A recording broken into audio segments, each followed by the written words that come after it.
Is there any level of decency left in our modern political campaigns, or has the hunger for power officially stripped away all remaining honor?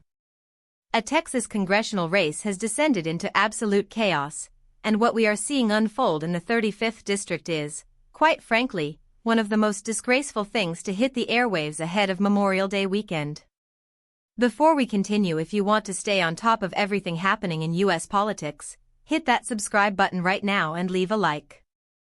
It really helps this channel grow and allows us to keep digging into these stories that the mainstream media often tries to gloss over. Here is the situation. We are looking at a heated Republican primary runoff between John Lujan and Carlos de la Cruz. De la Cruz is a veteran of the Air Force who served in both Iraq and Afghanistan and carries a Trump endorsement. But a Lujan-aligned political action committee, known as Protect and Serve, just dropped a mailer that has sent shockwaves through the veteran community. They aren't attacking de la Cruz on policy, they are attacking his disability status.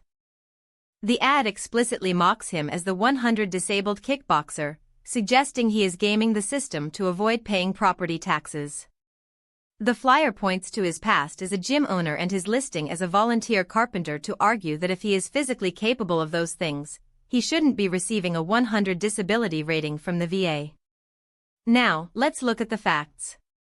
In Texas, veterans deemed 100 disabled or individually unemployable by the VA can receive a total exemption from property taxes on their primary residence.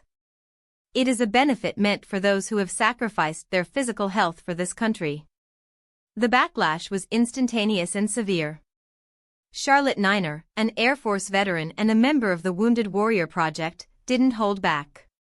She described this mailer as the most shameful thing she has ever pulled out of her mailbox.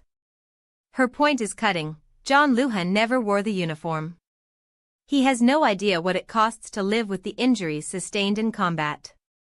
Niner put it plainly, she believes a man with this little honor has no business anywhere near the halls of Congress.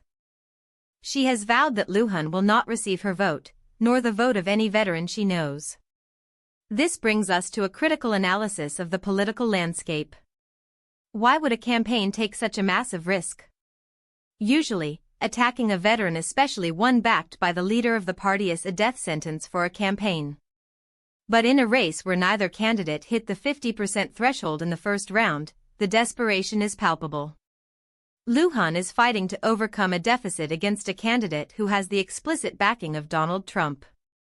When you're backed into a corner, sometimes campaigns resort to the dirty work, but this is a gamble that could alienate the very voter base they need to win the general election.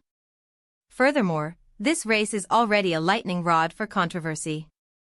On the other side of the aisle, Democrat Maureen Galindo is facing national outrage for vile comments regarding Zionists.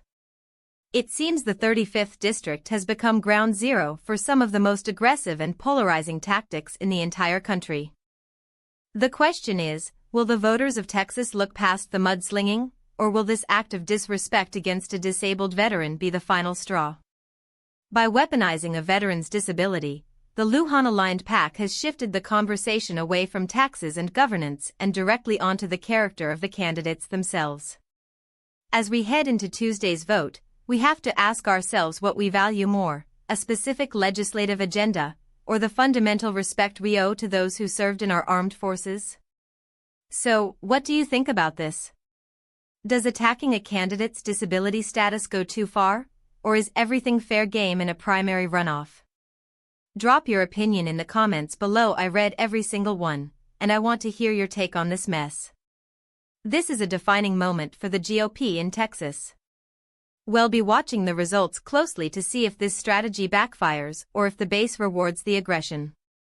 Stay tuned, stay informed, and keep your eyes on the truth.